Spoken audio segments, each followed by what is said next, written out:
high-level Indian delegation, including top intelligence officials, have been in New York this week, holding crucial meetings with key UN counter-terrorism bodies.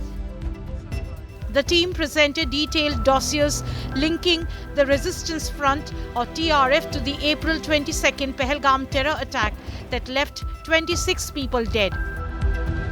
TRF has also been tied to several other attacks on Indian soil.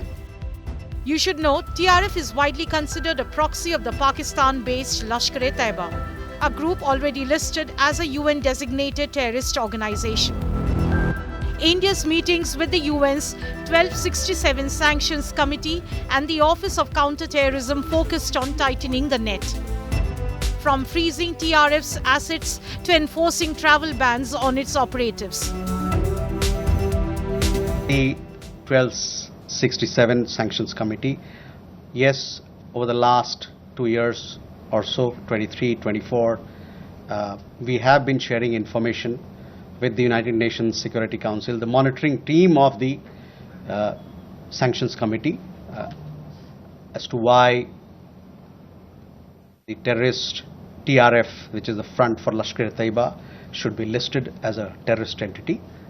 We will be also in few days' time, we will be sharing more details in this regard, and hopefully Security Council 1267 monitoring team will take strong note of what we present, what we file, and take due action against that is required.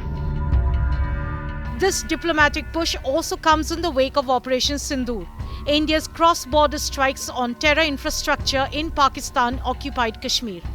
But notably, the UN Security Council's April 25th statement on the Pahalgam attack made no mention of TRF, a glaring omission reportedly due to pressure from China.